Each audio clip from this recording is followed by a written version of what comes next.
Welcome home. Two words that, as veterans, civilians, and people in general, we yearn for.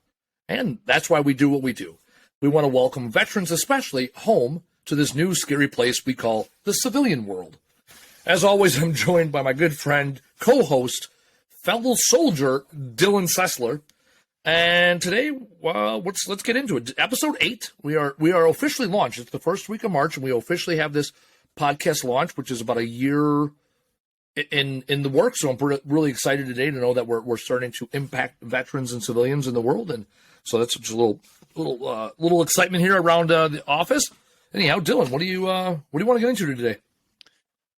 Well, I wanted to talk about veterans and resources, and honestly, there's no numbers, there's no stats that I have for this. It's just a very anecdotal kind of common knowledge that we all kind of know, that veterans have the most amount of resources, it seems, according to the VA and even outside of the VA and outside of government's resources, but we don't seem to know that they exist, or we don't seem to use them very well, very effectively. Yeah. And so I just wanted to like talk about that common knowledge and why that might be, kind of explore it just to see what we think about that. Yeah, so as you said that, first thing I did is typed in veteran resources on Google, and we're not short. From the National Veterans Foundation, Disabled American Veterans, Military One Source, Salute America's Heroes, DOI.gov, I don't even know what that is, Department of the Interior. Apparently there's veterans resources in the Department of the Interior. Yeah. Who knew? Yeah. There's not, and actually the VA doesn't even pop up as in the first 10. And we obviously know. There we go. VA sponsored ad actually was the first one. It was way up on top. True. You're right. Like, so here in Milwaukee, we have CVI, Center for Veterans Issues. We have a Veteran Self-Help Center on like 76th Street. We have the VA down on National. Also, the Veterans Resource Center is located inside Milwaukee Area Technical College downtown on State Street. So there's not a lack of resources. And I would argue there's too many resources, and a lot of veterans don't know where to start. Yep. And when they do make a start, they make the decision, they go to one resource with a thing in mind. So, like, I'm a business owner. One of the first things I get people asking me questions on LinkedIn all the time, they're like, hey, what resources, from the SBA or other places were good to get you funding? Or were you able to use your GI home loan to get funding for your business? I'm like, absolutely not. No. Like, That's why it's called the home loan. right, because they hear SBA, they think veteran loan, they hear business, and they're like, oh, there's got to be stuff for veterans, and there isn't in that regard. But and there is a lot of resources. I'm like, and I've taken advantage of them. I bought my house with a VA home loan. Yep. I got my education with the post 9/11 GI Bill. I'm registered with the VA SAM.gov, which is the Systems Award Management System. To bid on government contracts, and I've been able to. We did a documentary last year. We cleaned out a building 6 years ago. I've been part of some amazing things because of the resources, and I've also gone to plenty of career fairs and seminars and pamphlet reading in waiting rooms that got me down and depressed and discouraged. Yeah. So I've seen it all. Right.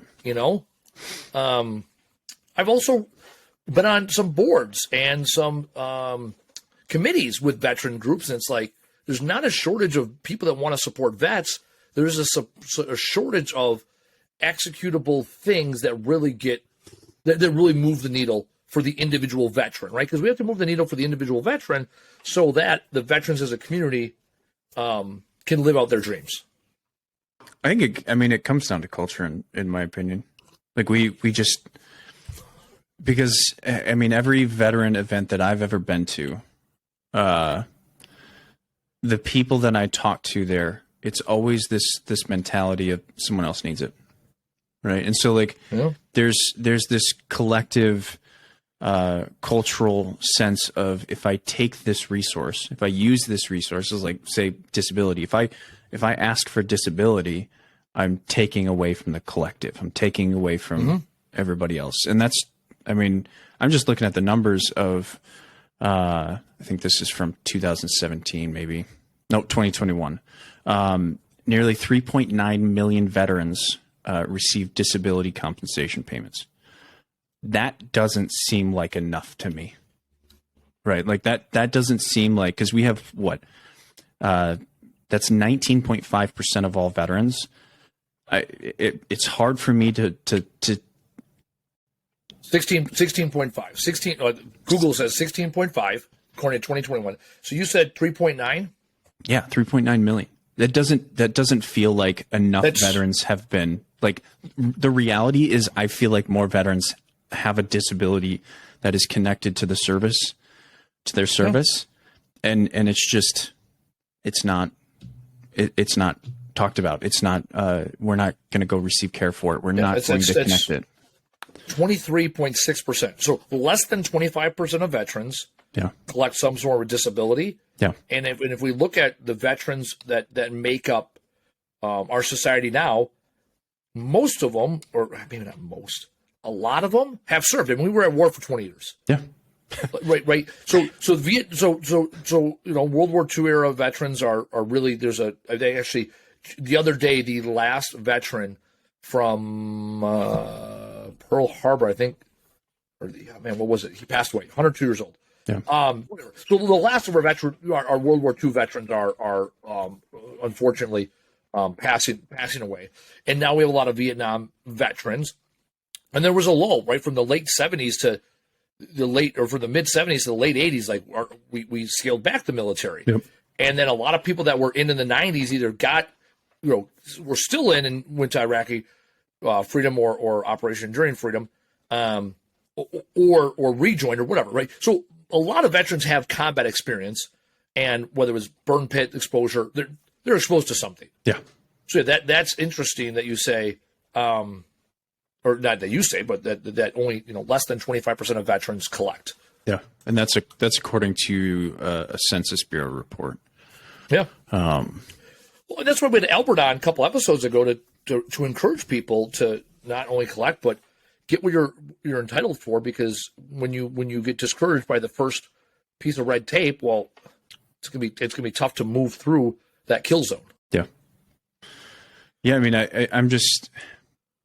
It's so surprising because, like, I'm still in and I have a disability rating for my knee, and I was kind of lucky enough to have the opportunity to go to a place like Fort Knox, Kentucky to, on active duty, heal and recover from my knee surgery, have my knee surgery done there. And then on top of that, following my knee surgery, they did my disability claim because they were like, you were going to have arthritis by the time you're 40, most likely. And I'm like, awesome. What does that mean for me? It means we're going to give you 10%. Right. And then there's that. And then, like it feels like everyone I talk to about disability, they're like, I'm not going to go. I'm not going to go get myself. I'm not going to claim right now. And from the sound of it, like that sounds like you're losing out on the potential for, you've had an injury that you can have disability payment, like, guys that are in National Guard, especially, like, you can have a disability payment that can support you for your inability to do certain things that your disability stops you from doing. Right. And that's the exact reason for it. But from what I understand, guys just sit with it. They just live with it and then don't collect on it. And it gets worse. And then 10 years later, 15 years later, when they're out of the military, then they're like, I need money. And then they go get the claim, and they missed out on 10 to 15 years worth of disability payments that they are more than eligible for. Some of the guys that I know, it's war injuries, right? Combat related injuries. It's not just like mine, where I tore my ACL after I got back when I was on leave. Right. Yeah. There are times where I look at that, I'm like, I don't deserve this. But the reality is it still happened. Right. And I'm still serving. So I feel like I'm trying to give back that kind of insecurity of, do I deserve this 10%? I don't know, but I'm going to make sure I earn it. Right. And so I've given, I thought I was going to get out in 2012 because that happened, and I'm still in 11 years later. And crushing it. I'm obviously going through another knee surgery, but I'm still going, you know? No, that's well, and here's where I'll make that counter argument, right? You came off order, you were still on leave, and something happened to you. Mm-hmm. Additionally, you're continuing to serve. Yeah. You know, this isn't, so I don't feel bad about that. To your point, I didn't even go in for a disability claim until 2018. The only reason I went in it was to see if it would help my business. And they're like, you could have gone back to 2007. So I missed 11 years of a disability claim. Yeah. Because to your point, I was like, oh, I don't know if it was a pride thing or it wasn't really a pride thing. It was I didn't earn it. Like, yeah, I'm a little fucked up, but who isn't? Right? You know, Right. When I got back from Iraq, you know, I avoided the VA for 18 months. Like I went there and gave my DD-214. Yeah. And I went in there and they gave me a physical and they're like, yep, you're like in decent shape, whatever. And then I was like, cool, I'm never going to see you guys again. Thanks for whatever. And then when I was having some major issues in 2009, I got laid off. And when I was really struggling, and like I just in the back of my head, I'm like, well, dummy, go to the VA. Like I'll be honest, I was really proud when I got back home in 2007 that I could go to the VA. I was really proud. I was like, I'm a combat veteran. Like it was something I always had wanted to do since I was a little kid, right? Go serve your country and die or don't die, whatever the plan is, Yep. and do it honorably. And I did all the things. I went to the American Legion. I went to the VFW. I went to the VA. Like I went to all the places. And then after a little bit, I'm like, none of this shit is for me. And it wasn't until like 18 months later when I was really not in a great place. And people that didn't know, like my parents and whatnot, they're like, go to the VA. Like that was the answer. I remember I talked to my uncle. He's a Vietnam era vet. And he's like, go to the VA, but don't expect much. And I was like, all right, well, fine. And then I went there and I didn't. And I don't like hospitals and I don't like to be poked and prodded. Unless I'm broke, don't fix me.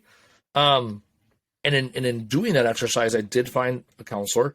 I didn't know I needed a counselor. And, you know, I worked with her for a couple months and got my feet below me and took off, you know. Mm-hmm. And then when I got back and I was good, right? Bumps and bruises along the way, but for the most part, I was doing all right. And then when I got back from Gitmo, I knew I was going to be jacked up because I was going through a divorce and there was other stuff going on. So I'm like, oh, I'm going to get a counselor. They're going to hook me up. I'm going to work on myself a little bit. I'm going to graduate from counseling and then, you know, live a good life. Well, I went into it with all the wrong reasons. I went into counseling as a, how do I fix myself in the short term so I can get through the long term? And that wasn't the right mindset. And it was very transactional. Yeah. And then I had a bad counselor. And the other thing is I didn't fight for it. Yeah. Like I got this fresh out of college woman who she needed her 1,000 hours or 2,000 hours or whatever and just sat there. And it's like, man, I will talk all over you. Yeah. I'll talk circles around you. Right. And then I got out of that. And then COVID hit. And I was like, okay, now I need a counselor. So I went back to the VA. And I got some young gentleman who was like, oh, let's just do it virtual. And we had one call. And after like 10 minutes, I'm like, yep, this ain't going to fucking work. Yeah. I'm not going to sit here on the phone and talk to you and pretend like you give a shit. And I wasn't in the right mindset. And then, again, I fought for myself. And I was like, nope, screw this. I called the VA. And I was like, hey, I need counseling. Because I already had a referral. Because the one psychiatrist, whoever it was, already had, like, whatever, put the paperwork in and said I was a little jacked up. Fine. And I was like, hey, I want Jody Ellis. That's my counselor. That's who I had 10 years ago. Does she still work there? And like, yep. They'll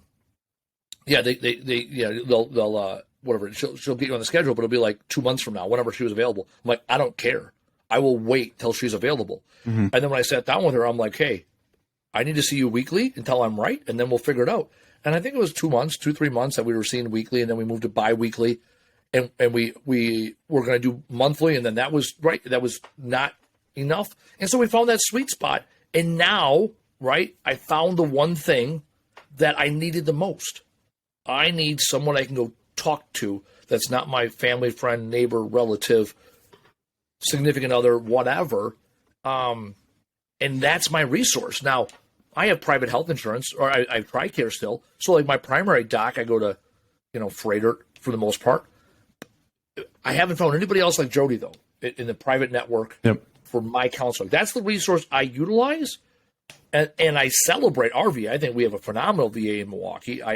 Yes, wait times are long everywhere. Yeah. So it was good. I I like the resources. And I actually looked it up. It was vet or I lost it. It was vet center I've gone to. Yep. I struggled there.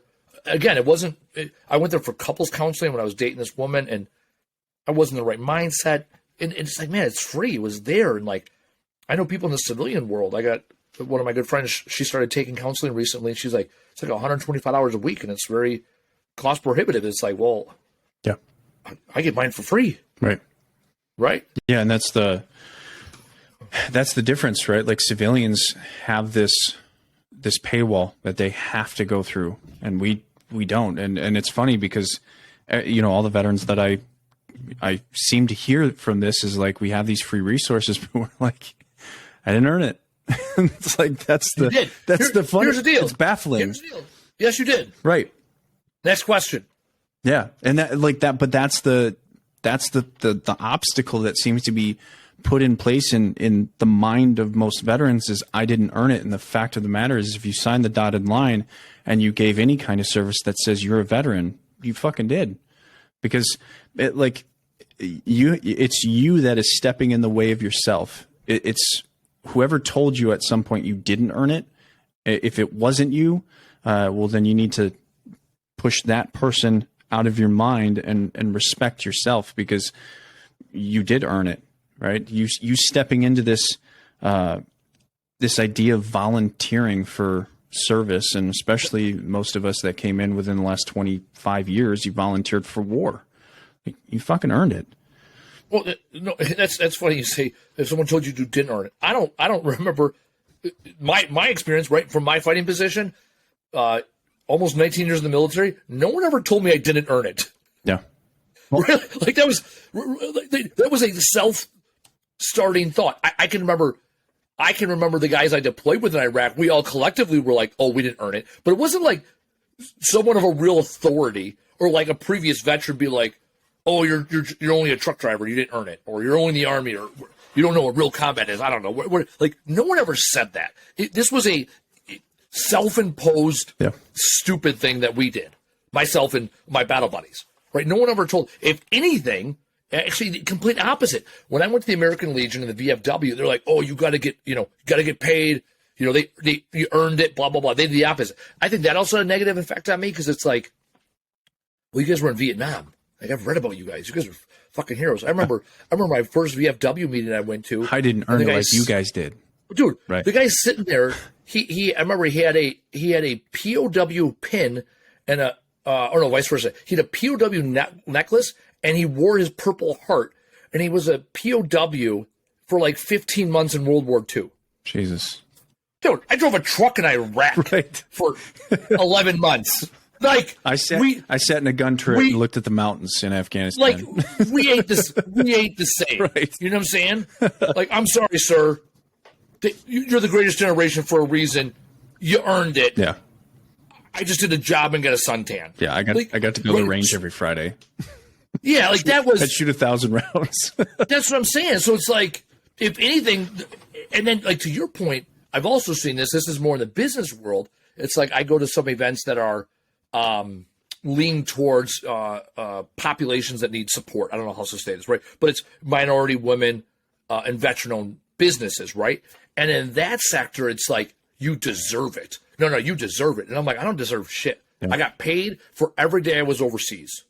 Although, you're right, I didn't know what I signed up for when I walked in the recruiter's office. I had a pretty good idea that I was going to come back different. So for every little fucked up ailment I got fucking 20 lessons or life experiences that I wouldn't have otherwise got. So that was the other thing. This idea that whether you earned it or not, but then this entitlement sense, that was what, then that makes me say, no, I don't want it. I felt bad when I got my disability rating. I felt bad telling people. Yeah. Because I don't want to be like, well, I deserve this because I gave up 1.5 years of my life. And it's like, no, I had a fucking good time. Met some great buddies, didn't die, got a sweet tan, learned some shit. I didn't get that good of a tan. My hands and fucking neck got tan. Right? There was it. It was like the year I spent in Iraq was one of the best years. Gitmo sucked. Yeah. And I signed up for it. I had a chance to get out of that deployment. I signed up. I mean, I volunteered. I didn't volunteer for the deployment. I could have got out if I wanted to press it. But it was like, well, no, I signed up to be part of that unit. They got mission to the Gitmo mission. I was a platoon sergeant. I wasn't going anywhere. I didn't like it, but who cares what I like? Mm-hmm. So again, that's this. Whether or not you think you deserve it, let's not have that argument. But from an earned it standpoint, you sign the dotted line, you raise your right hand, you went down range, you come back home. That's the minimum standard to say you earned it, right? If this was a PT test, you got 60s across the board. You passed. You earned the right to move on to the next opportunity. Yeah, it's interesting you talk about like not talking about disability, right? Because I remember when I got my disability in 2012, I didn't tell people. I don't think anyone even asked me about it until a couple of years ago. Like once COVID started, I actually started seeing questions about it on surveys of like, do you have disability on your EPHA? And that's when I first started being like, yeah, I do. I got 10%. And that's for me that has always been a point of shame up until the recent years where I started understanding like I've put a lot of effort into the military. I've put a lot of things into the military that have, regardless of how I look at it, right? The Army has taken care of me, and I've also taken care of the Army. And there's this, I think every soldier, regardless of how you earn your disability or how you receive your disability, has that fight within them or that conflict within them that they have to look at. How have I served? How have I showed up? How have I earned this? And eventually you have to come to accept it. Because at some point you need to live, right? And you need to live with the fact that you have a disability, a physical disability or emotional and mental disability that has changed your life because of your service in the Army or military, I should say. And that conflict has to happen, right? Like if you have ever been disabled or have potential for a disability, you have to have that conflict and face that. To really get through the aspect of living your life, right? Because it's not about the money or the disability claim or anything like that. It's about you have a physical, mental, or emotional circumstance that changed your life. And the only reason that changed your life is because you joined the military and that service connected that to it. And that is it. Right? Like it's black and white. It's not, well, my platoon sergeant said I didn't see enough combat to be disabled, right? It doesn't fucking matter. Right. And you don't have the right to look at that and say, I didn't do enough. You have to look at it and say, my military service is the reason that this has come to my circumstance. And how I live my life has changed because of it. That's all it is. So have you got, so you've been collecting disability for a while. Yeah. Did you ever get any real pushback from anybody at any point? Me, no. But I know guys who have, right? Like I think early on in my career, I knew a couple E5s that had come to active duty from active duty to the National Guard. Yeah. And they talked about their disability of like, I didn't go get my claim because, early on in my career, because they had joined in like 2005, 2006 during the real tough years of the war, war in Afghanistan, Iraq, that their platoon sergeants and their squad leaders said, you don't have the right, you haven't seen enough combat to, that exact phrase, right? You haven't seen enough combat to be disabled. To justify it. And, that was the mindset. That was the culture back then that really determined for a lot of guys. I think there was a lot of resentment because of it and because it stuck around, right? Like there was guys that were like, well, I didn't get disability, so you fucking shouldn't because you haven't, like, you don't have a combat patch, right? Like the whole, back in 2012 and beyond, it was like, well, you guys don't have combat patches. How the fuck do you have disabilities, right? Like it was always that. I see it in the infantry a lot, right? Where that toxic mentality of like, you didn't earn it kind of thing because you didn't serve in combat. You know, you were at Bagram your whole tour. You didn't see combat. That kind of stuff is what I've seen. And that creates a lot of shame. It creates a lot of resentment, creates a lot of culture, develops culture to a point where it says, I didn't earn it, right? I didn't serve in combat. I didn't see the things that these guys saw. And the reality is it's not how it works. Well, here's something that's interesting. So, to put things in perspective, how the government works, right? They have these budgets of money, and when they put this money aside, it sits there. Yeah. It's not like you not using it puts more dollars in somebody else's pocket, right? Like recently here in America, like a couple of years ago when the COVID and all this shit hit, where you had a choice between taking the employee retention credit, the ERC, or the PPP loan. And overwhelmingly, myself included, we took PPP loans because it was a simpler process, whatever, easier program, and they gave away the money. Yeah. That's it. That is a fact. They gave away the money. And then they had all this ERC money, and it sat there for like 24, 30 months. And now all of a sudden the government like told a bunch of these financial institutions like, hey, we have all this money. It's already been earmarked. It's already been put aside. No one's used it. A couple years ago, the legislation was PPP or ERC. Now they're like, hey, we've already earmarked it, right? The government's really good at spending money. So it's like it's already earmarked. The money's already there. If you don't use it, it will sit there. And that's it. It doesn't like it go back in the kitty. Right. Same thing here with disability. The government has the money. You like when you are going into that pot of money, it's not taking from anybody else. Mm-hmm.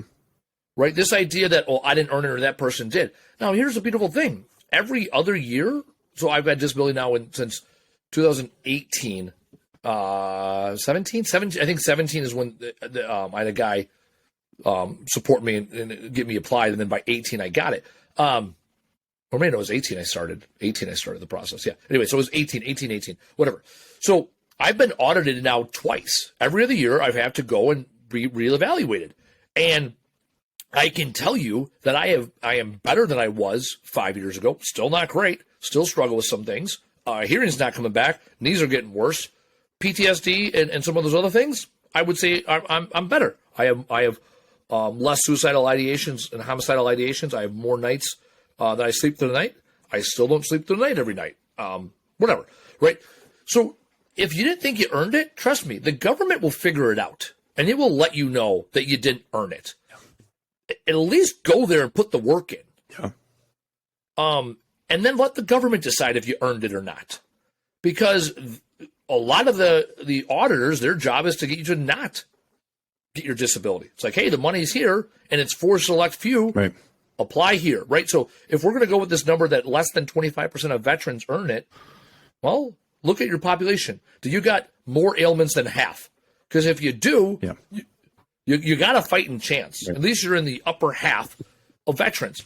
And so there's that. And then to other veterans that really didn't earn it, haven't done anything, gone anywhere, no ailments, stay away, right? Stay away from it, because those are the people that we are, we don't want to be lumped in with people that are looking for a handout. Right. And there's people like that everywhere, right? Being a veteran doesn't make you a good person. Correct. Fundamentally right. Correct. Fundamentally correct. I love veterans. And I also know that not all veterans are good people. Yeah. And I don't like all veterans, right? If you're a veteran, I'm going to give you a longer rope, whatever. The chances that you and I are going to be buddies is significantly higher than name that random person in the street. Right. And I will hold you to a higher standard than I hold other people. Correct. Yeah. Right. Not that I'm judge and jury. Right. I have more empathy for what you've been through and how you've reacted to it. And so I just kind of expect people to come out of the military and service with some form of PTSD, whether it's very mild or very extreme. And I get that. I understand that. Regardless of whether you've actually been to combat or not, you've almost been traumatized in a way by the Army. I think we've talked about this before. Yep. And so I expect that. And so like I have that empathy for them. But at the same time, you're right. Like I definitely have this expectation that because you and me are both have been in the military, we have a certain amount of respect for each other, and we have this. Yeah, we have to have this accountability for each other. Greg, I expect you to can get in my grill or get in my business. Yeah. You know, before somebody else, if you see me acting a fool or running my mouth or you know, whatever, I expect I demand it to a certain extent. Yeah. Because that's how we operate. And even when you and I, when we first met at a networking event, I was like, I don't just sit there. It's the conversation we had was a lot simpler than a non-veteran. Yeah. It was like, hey, you're a vet, cool. We don't have to go through the complexities of small talk. Yeah, there's no niceties. I think you came up and you were like, I got a question for you. And we were like, hit me. Let's go. Hit me. Let's go. Well, even the other day when you and I were at the Young Guns event, I was going to make a comment about being the only one wearing camo. And then you had a camo hat on. So it's like, yeah, exactly. So I'm like, all right, there's my guy. Right? Like 6 foot, plus. Yeah, we're big dudes. Or 6 foot, 2 dudes wearing camo. Like in that room, I was not unique. And I'm like, oh, whatever. It's my buddy Dylan. Right? And then it's like, and then the beautiful thing is when people meet us, they're like, couldn't be more opposite. I'm like, yeah, that's why this works. It's so funny that I feel like obviously the deeper we get into this, the more that's going to be abundantly apparent, and how it works and why it works doesn't really matter. It's very interesting to recognize that difference and that gap in. Sometimes it's perspective, sometimes it's mentality, sometimes it's all sorts of different things, but it's fun. Oh no, and that's why the combative types of conversations you and I have are interesting. Yeah. Because as a veteran, I do respect you. We do have shared experiences. We've been in the same foxhole, and we looked at the same field of fire, and yet we come back with a different mindset of how to execute on said thing. Yep. Right? Like I'm like throw everything in the kitchen sink at it, and you're more hey, let's think this through a little bit. Yep. Right? Because our avatar, our being that was born, right up until that foxhole, had ideas and perspectives and a mindset. So then when we got that and we saw the same field of fire, we interpreted that same information differently. Also, allegedly, because I'm still in the Army Reserves and I hear these things, we can't use the term foxhole anymore. So it's individual fighting position. It's offensive to foxes. The last part might be a joke. Not sure. All I know is they don't call it a foxhole anymore. Also, they don't even dig foxholes anymore. No, they don't. Because apparently sand does not hold well. Yeah, I can't say I've ever been in a foxhole outside of Fort Leonard Wood, most Fort McCoy. Yeah, most forts, Fort Knox. Most forts you have to get express permission to dig at this point. So it's like you can't Fort McCoy. You go to Fort McCoy. There's been some situations. Yeah, you can't dig unless you have a memo, signed by the base commander. Tell you what, it's fine. I ain't right. I'm right. We ain't. Well, I'll tell you what. Eastern Ukraine, they don't need fucking memos. Yeah. So right. They're digging quite a bit. So even here in 2023 modern warfare, obviously they don't have all the modern technologies and the full suite of services like we do. Turns out a lot of earth between you and bullets still works. Throwing that out there. Correct. Right. Trenches are still a thing in Ukraine. There you go. Trenches. So for as long as we can shoot at each other, I guess, the Napoleonic Wars, they were still standing there shooting at each other. Yep. And then they got smart. Somebody got smart somewhere. Someone said, hey, name, tape, defilate. Yeah. We don't know what that means, but it sounds like something. Sounds like something that came out in World War I. That is correct. When you're 6'4", sitting in a Humvee, name, tape, defilate doesn't really apply to you. Does not work. It does not work.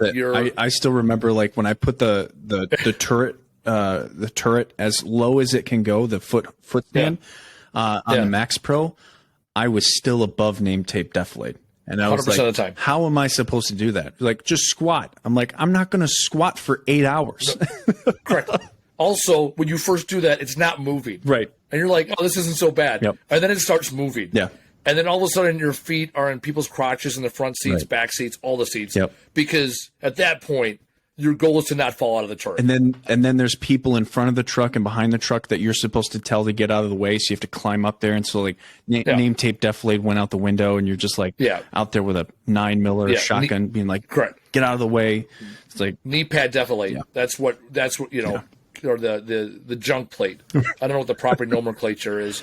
All I know is I was skinny. I mean, skinny in Iraq. I was like a $180, $185 on a. I think I was lifting hard, and I was eating a lot of calories whenever I could, just whether it was just whatever MREs were laying around. I ate a lot of like spam and fucking what do you call it, Vienna sausages, dude. If I could find, dude, I ate so much, dude. Whatever. I ate so much food, and I not good food. I was like, well, dude, there was cases of MREs, and I was like, I'll have like 4 beef patties. I don't give a shit. Right. Like I don't feel like pooping this week. You're on a seafood diet. Seafood, you eat it. Seafood, eat it. Anyways, I was, and we had a gym at our base. I mean, again, gym, very loosely constructed place, and we had creatine shipped in. I'm telling you, I could not get past. I wanted to get up 200 pounds. I could not get past a $187. Like $190 was, I think, the highest I got. Anyhow, my point here, there is a point, is I had a medium vest. A medium vest at 6'4" frame, $187, was like a bra. So the cock plate like only touched the top of my belt. So if anything went off, my titties are safe, and everything else is fucked up. You had a plate carrier. That's what you had. That is correct. I had well, because I also wore it right, like I wore it tight, like kind of a high end tight, so it didn't shake around a lot. Good thing I was a truck driver, because there's pictures of me. It's like, how much of my side do you want to see? Like all of it? Right. Yeah. I was a non-dork kicking an individual. Yeah. Death before dismount. That was my battle cry. I think I was, my first deployment, I left at, I think 175, 180, and I came back at like 205. I just bulked. I bulked up so hard. Yeah, I'm at 225 right now. I'm rounding 39 next week. Mm-hmm. But I'm in my mid 30s until next week. That's the way I look at it. And now I can't get below 220. I don't know how we started this conversation about resources, and now we're talking about getting old and fat. My cholesterol. Let me tell you about my triglycerides while we're at it. In all honesty, actually, that's a hell of a segue. This way you know you're good at what you do. Hell of a segue. The one thing I have done, I've been pretty consistent. I have been consistent about it the last like 8 years since I got home from Kitmo. I go to my annual physical. I got it coming up in a few weeks here. I have a really good doc, Dr. Abu, and we like that's like the one person I look forward to seeing every year. Yeah. And actually that part I will say, if you do nothing else, do your annual physical with the VA, because they'll do a full blood panel, and should something happen in the future, you have this documented, when did this thing get out of whack? Right. So at the very least, and I will say also, I recently pulled my VA records because Albert's going to review them. Dude, it's like 288 pages of documents that they kept. I don't, if you'd have told me I had 28 pages, I'd be like, that's kind of excessive. Right. 288 pages, everything from when I went to the VA, when I had the COVIDs, to, my vaccinations, to my blood work through the years. Yeah. At the very least, you I don't, if you're 20, 30, 40, whatever, listening to this podcast, you will thank yourself when you are 60, 70, 80, and your family will, when they say, okay, what's going on with him? How long has it been happening? Him or her, right? Respect to our female vets. What's been going on with this individual, and when did it start? So, and also even better, hey, what's changed, and how do we prevent this thing from getting worse? Right. Like, also every year that they ask me, like, hey, when was the last time you had a cigarette?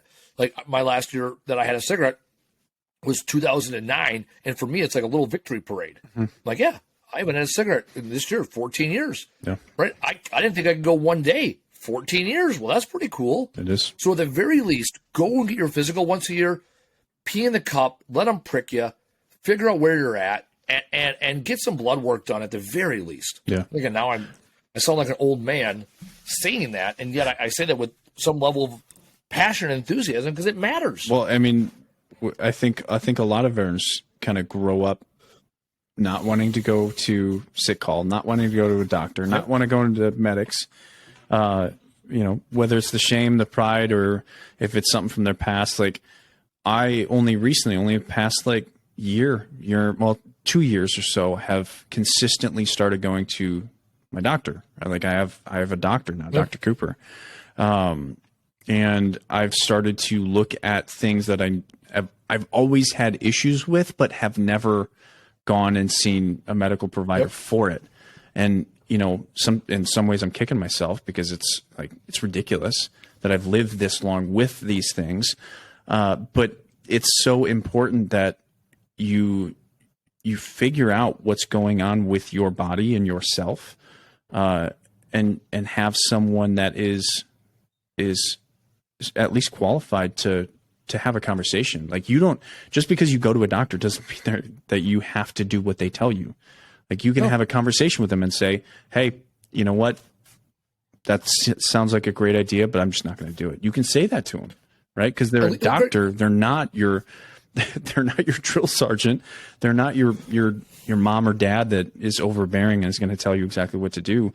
All they are is a doctor and someone that can advise you on the decision that you have to make. That's it. Well, you have the knowledge. Yeah. Because there's a lot of times where you're like, hey, I don't know if this is a big deal. Like for me, for years, my knees bothered me. I'm like, I'm just getting old. I tore my meniscus 2 years ago. I went to the doctor and they did an MRI because they're like, hey, these aren't healing right. I have no cartilage left. I thought I was just being a little pansy when my knees would hurt. Right? Like I would play basketball. I was playing basketball 2 days a week. Yeah. I was playing, was it Tuesday, Fridays? I would play 2 games, and at the end of the second game, I'd sit because it was always 2 on, 1 off, and then 2 on, whatever, as we rotated teams and whatnot. I remember coming on the court, like I'd play my 2 games, my knees were like, they're kind of hurting, and I would sit for 20 minutes. I get back up to go on the court, and I'm like, God, this hurts, and I'm like, just will your way through it. After I sat with this doctor, so that was whatever. I played basketball up until 2020. COVID hit, I stopped playing ball. 21, I tore my meniscus in April of 21, which wasn't a big deal. It was like, this kind of sucks. The meniscus was the least of my problems. I bruised my bones, and she's like, yeah, you're never playing basketball on a court again.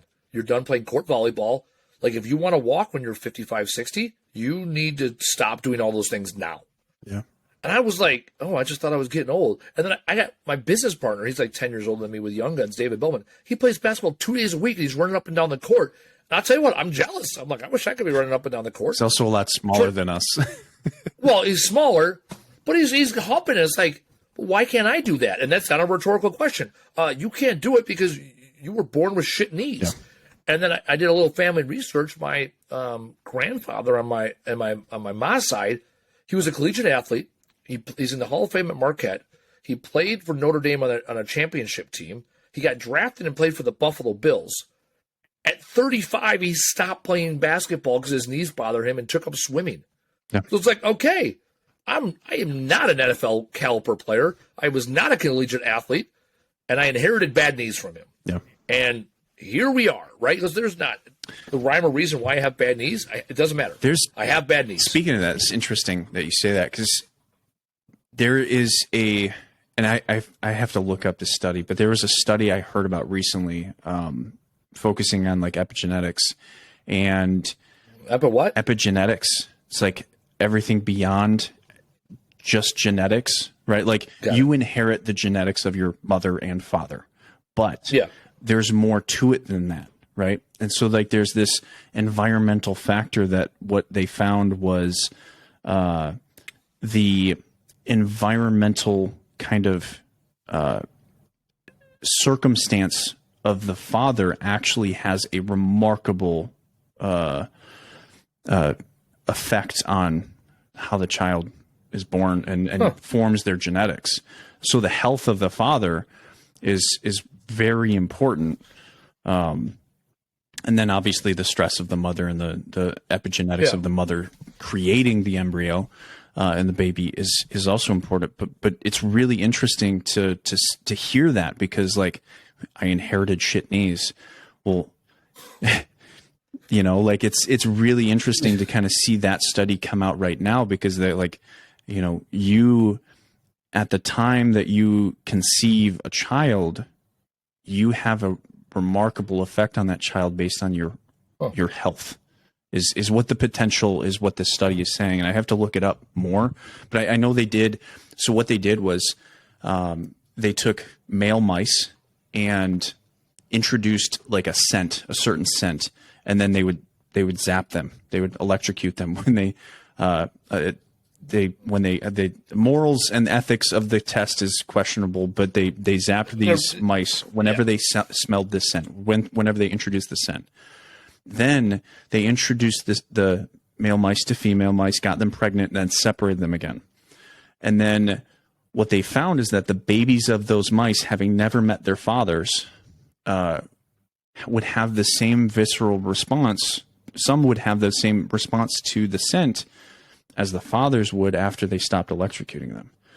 And so, like, that's PTSD being transferred from one generation to another, and now you have generational trauma, right? Like, that affects the next generation. And so, like, it's really important knowing that exists, and that study is it's obviously about mice, but it happens in humans, and you can see it. When you look at yourself and your parents, their trauma affected you, their trauma impacted you, and then now your trauma is going to impact your children. And if you don't address it, they're never going to know about it. Like my daughter and you know, she's going to know about my trauma because it's going to affect her. She's living with it, you know, she's growing up with it. You only have one daughter? I have a stepson and a daughter, and that's what I thought. Yeah. How old's your daughter? 9 months. Oh, that's okay. I think I did know that. Yep. Got it. Yeah. It's awesome. She is amazing. No, that's interesting. So yeah, I have a 8-year-old daughter going on 9, and she's at that point now where she's asking questions and figuring out. And her mom, my ex-wife, we haven't been together really ever. I mean, that's not. We haven't really been together since my daughter was born. So my daughter was born in May. I left in June. I was gone in 2 weeks in June, 2 weeks in July, 2 weeks in September, and deployed in October. Came back home and we were together for 3 weeks, which together is a very loose term. Yeah. And then I was out. So my daughter's never known us together. Right. And I would say when she was conceived, it was the happiest of times I was with my now ex-wife, and not happy. Anyhow, she's been making sense of what is it like, or why I live here in Wisconsin. Her mom lives in Indianapolis, and what family is, and her perception of family. And so we start at 8 or 9. We're starting to have some of those conversations. I remember it's probably 3 years ago. We were walking, and I live on a farm, and we were walking on the farm, and she had 3 leaves, 2 big leaves and 1 small leaf. And she's like, this is our family. And we were together, and I was a baby, and then you went away and you never came back, and now we're not a family. I literally crumpled up the leaves and like ripped them and like threw them on the ground. It was like, and she's like, and now we're not a family. That sucked. Yeah. Like, that sucked a whole bunch. And it's like, talking that through with her and explaining, no, we're still a family. Without getting into the details, that, basically I said, hey, in order for me to be the best daddy for you, then it's best that I don't live with your mom. And I kind of left it at that, and starting to have those conversations now, because I don't want it to be, she's mid-20s, whatever, starting to date, or not starting to date, getting married, whatever, late 30s, whatever it is. And then all of a sudden, let's hash out 25 years of family trauma and drama. Why am I fucked up? Yeah, exactly. And that's interesting, because, that was kind of the start. And now more and more, she really wants to make sense of the world around her. Yeah. She asked questions at 8 that I don't recall ever asking. And I was never allowed to ask. Yeah, I mean, you're correct. You came from a very, well, what was that? Let's talk about that. What was that all about? Well, it's kind of twofold. Like, I was allowed to ask. Like, if I wanted to talk to my mom, I could. And for context, my father ended his life at my age of 6. I think he was 36 and I was 6. So immediately following, I just shut down. I just didn't talk about anything. So it wasn't that I couldn't ask those questions. I could. I just chose not to.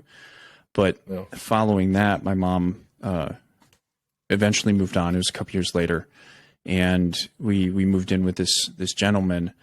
I believe has now passed.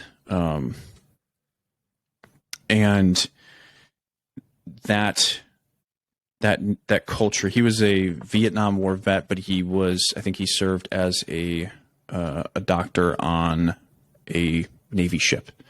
I think he was on a carrier or something like that. I didn't know much about his service, but he was a very cold and calculated man. When you did something wrong, you were disciplined for it, and then that was it. He didn't go too far, and it's hard to say what is too far nowadays. Like what is child abuse and what is not. In some ways, there was probably some child abuse in there, because his too far was not losing his emotions, but at the same time, he hit me pretty fucking hard, right? And so like I would get beat with a belt from the small of my back down to my calves, and to the point where I couldn't sit in a chair, right, at school. I had to, sit on my hips sometimes, and it probably looked pretty awkward. But there was no conversation with him, right? Like it was, I knew what this man was capable of. And there was always this threat of what if he didn't stop himself, right? Because I could actively see him saying, that's enough, right? Like, I think you get it, right? Like that was kind of the weirdest thing for me, is turning around. Initially I would cry, but at some point I remember looking back and saying, I'm not going to give you the satisfaction of seeing me cry. Because it would make him uncomfortable to see me cry. And so I was like, fuck you at some point. But then there was no conversation there, right? It was, you did something wrong. Here's your punishment. Don't talk about it. Right. And so there was this almost nonverbal contract that we had signed that said, you're not going to talk about anything. Really. Like if you want to ask about the work that you have to do, which is funny that I'm having these conversations with my son about chores and doing things. And he's like, sometimes he's like, I think you guys ask me to do too much. And I'm like, I don't ask you to do a tenth of what I was supposed to do, when I was a kid, where, we had this massive 6-acre, to me it was massive, 6-acre ranch with horses that I had to clean up horse shit all the time. I had to vacuum, clean a bathroom. If I made a mess, I was cleaning it up, right? My parents weren't helping me. And if I made the mistake of making a mess, I was disciplined for it. If I didn't clean it up, I was disciplined for it. And so this environment that I lived in was, do not talk about your problems, because it's probably going to make more commotion. It's probably going to make more problems for you. Do your job, get things done, get yourself cleaned up. And if you have emotions, you go into the bathroom, you go into your room, and you bury them deep as you fucking can. And that led me to where I wanted to be. And that was the military, because, in more context, after my dad died, I told myself I would never kill myself. But that obviously led me to a point of, I still wanted to die. That didn't take away the actual fundamental and foundational problem that I had no ability to regulate my emotions, and therefore my logic was not logical, if that makes sense. Like I made death logical, and that's a problem. Yeah. And so I said, I'm going to join the military because, the infantry is the best place for me. And I told people like I wanted to serve because of 9/11, but that was a lie back then, because what I really wanted was, I didn't want to live anymore. And eventually, obviously I worked through that. I got to a point where I was able to talk about things. That's why I'm on podcasts now and I talk about these things, because people are not meant to be silent their entirety of their lives. And when you live like that, when you silence yourself, you resent yourself. You build a resentment for yourself that is so greater, so far beyond anything that you have emotions for, that eventually you justify to yourself why you shouldn't exist. And that's just plain wrong, because when you were born, you loved yourself, you appreciated yourself, you valued yourself to the point of, if someone like my daughter today, she was standing, right? I'm sitting on the floor, she's standing. She sat down, but she sat down hard. She cried, right? Because it hurt her butt, right? She cried because she valued herself, right? Every child does this. Every child values themselves to a point where they're going to cry when they feel hurt, when they feel neglected. They're going to call for you when they don't think you're paying attention. They want to be valued. Everybody does. But at some point, you get to a point where you say, I'm not valuable. And then you start to resent yourself for it, and you start to hate yourself, and you justify the fact that you shouldn't be here. It's not your fault. It's nobody showed you that, or amplified within you that you should value yourself. And now it is your problem, though it's not your fault. And that was me, right? That was how I grew up. And I don't blame anybody. It just, the circumstances that happened without the knowledge of a lot of people, right? My sister didn't understand it. My mom didn't understand it. My dad obviously didn't understand it, because he had went through his own trauma. I didn't obviously understand it. And that's why I do what I do now. It's why I talk about everything that I talk about. It's why I wrote my book, is because people need to start looking at it from a perspective that helps them understand life, trauma, pain, resentment. Self-empathy is probably the most important thing you'll ever dig into. I think it's the most fundamental and basic human need beyond food, water, and everything we need to exist. Right? Self-empathy. Because if you can't empathize with self, what you want to do is usually kill yourself. And that's just not good. It's not worth it. Huh. Your sister older or younger than you? 4 years older. Okay. Whatever happened, did your mom eventually leave that guy? Yeah. Yeah, very much so. She never, and I don't remember, because trauma, I didn't feel like remembering things. She apparently never knew about the abuse, the discipline. And I don't remember. I can't confirm or deny that. I don't have any reason not to trust my mom, even if she did tell me a lie. I really wouldn't care. Because I work with women who are put in the same situation all the time, and I have no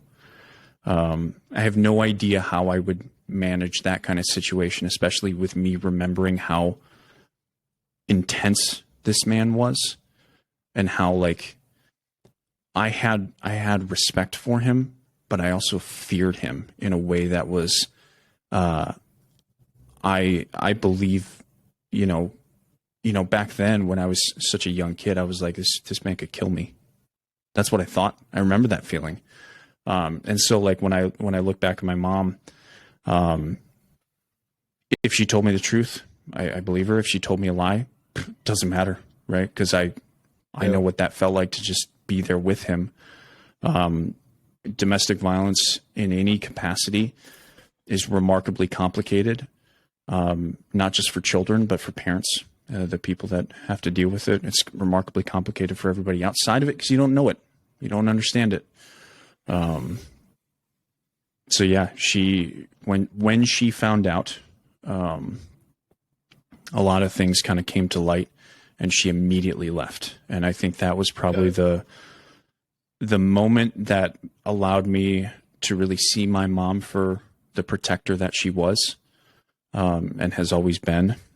And it gave me a lot of respect for her. And I, to this day, it just, that has always stuck with me, of how when she realized, when she understood how quickly she stepped out of that situation, and we had nothing, right? Like, I remember going to an apartment, a very shitty apartment, with like 2 bedrooms, and it was like her and my sister slept together, and I had a room, or maybe it was like my sister slept in one bed, I slept in the other, and she slept on the couch out in the living room. Yeah. Like, it was like we had nothing, and then she built a life for us after that, right? She went and bought a home a year later, and got us into a place where we could grow as human beings. And I think a lot of expression happened in those following years, even though it didn't stop me from the decisions I made, but it certainly helped me grow a relationship with my mom that I didn't have before. How old were you at that point? I think she left him when I was around 12 or 13. I think it was right before I went into high school. Huh. That's heavy stuff. You know, as a parent now, I think about where's my daughter going to be in the next few years, and what do I need to do to continue to provide her the best life possible, so she has, unlimited opportunities in her own mind and creativity, and access to all the information necessary to build the life that she wants. 8 years old, she's not thinking about her future nearly as much as I am. Yeah. Safety. She needs safety. Yeah. I think any child, right? I look back at myself. I never created, the safety for me to talk about anything. That's all I focus on now with my kids. It includes me, right? I am also the danger for them. And I think some parents, fervently fight against that conceptualization that they are the danger to their kids. But the reality is it's fucking true, right? I am the danger to them unless I show them that I am willing to face the issues that I bring to the table, right? Where I tell my son or my daughter that they can express themselves without speaking, right?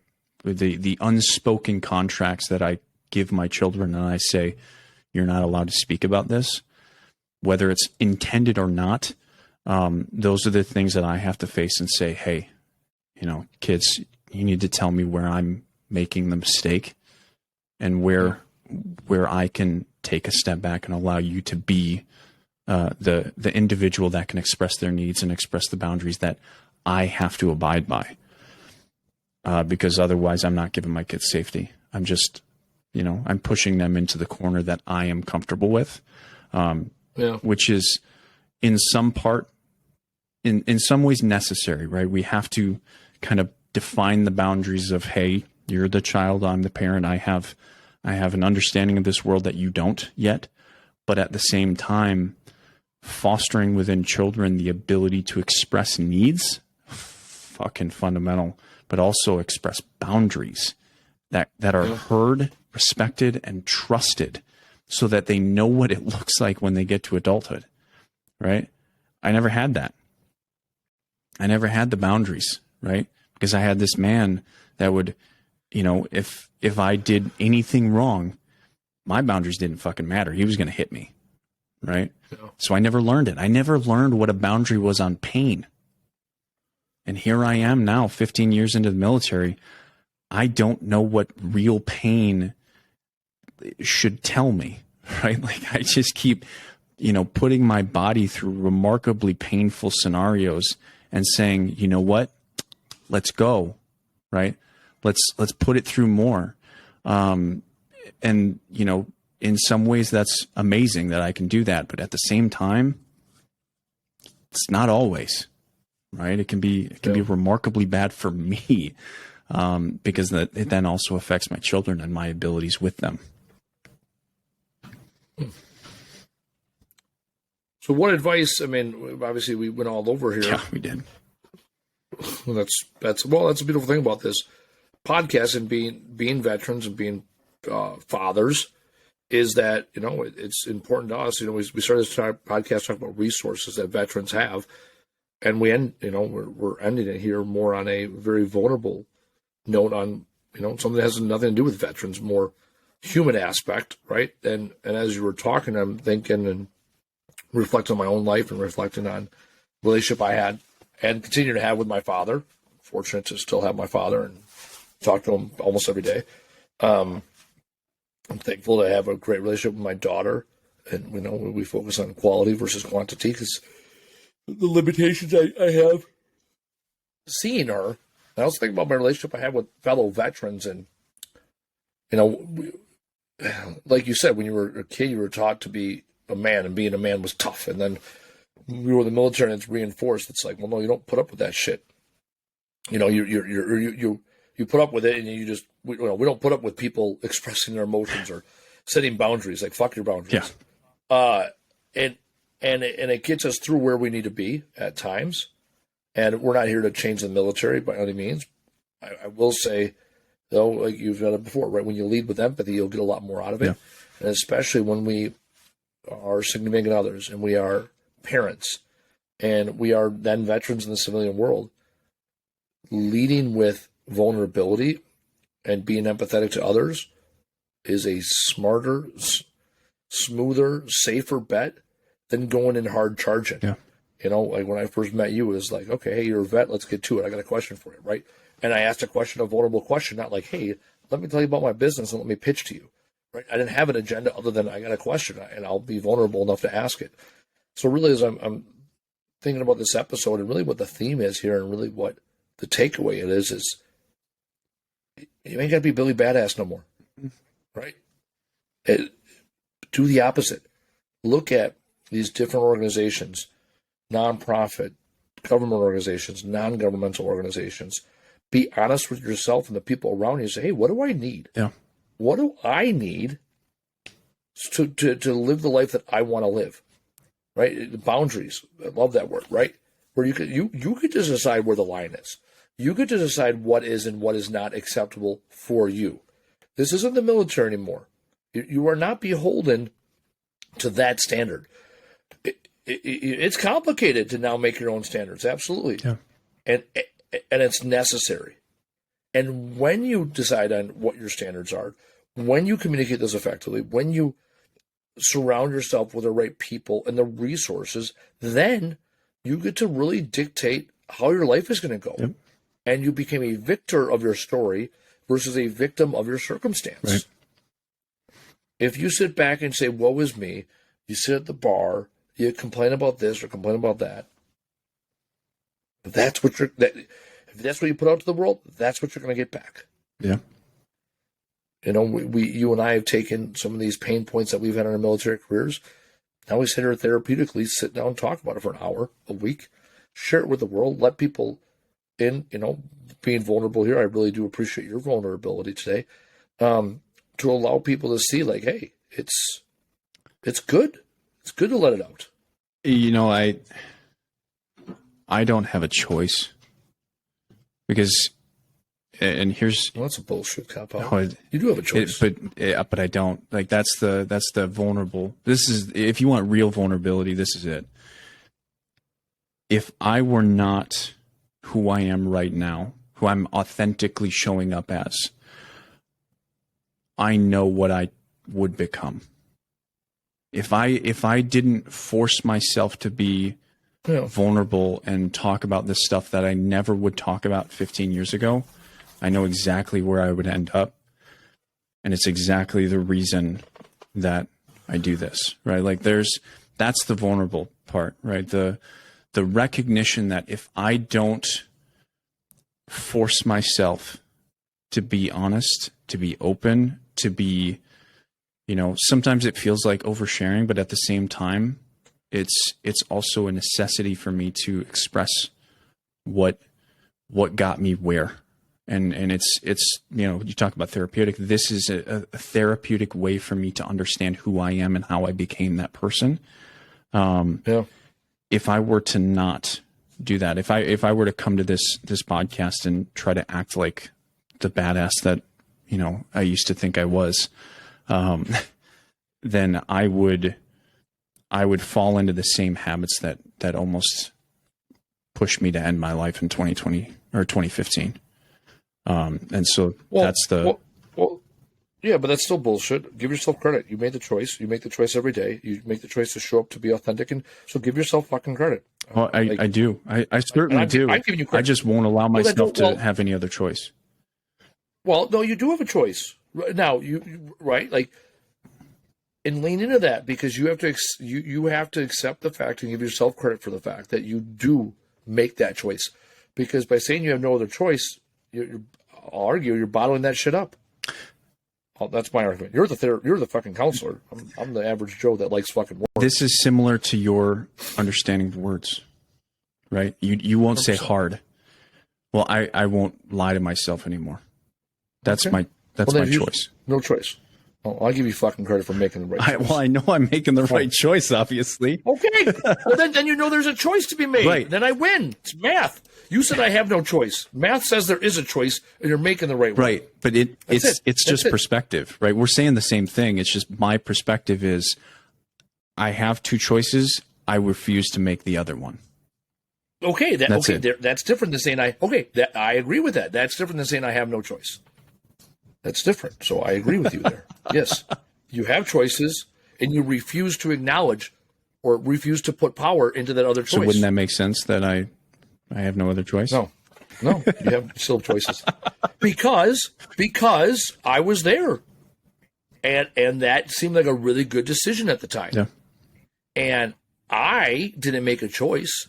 I chose to get the guns out of my house because I was afraid of that choice. And now I'm at a point now I choose every day to live. Mm-hmm.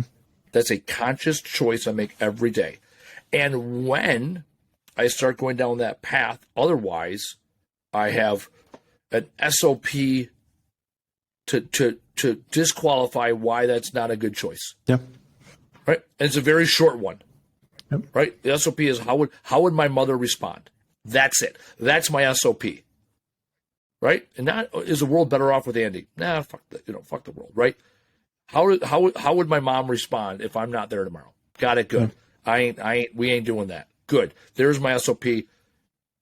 Fucking pick yourself up, dust off your boots, and let's get at it. Yeah. Right? So and that's and again, that's with all choices, right? So veterans out there, before you struggle, before you think you're down to the last choice, utilize your resources.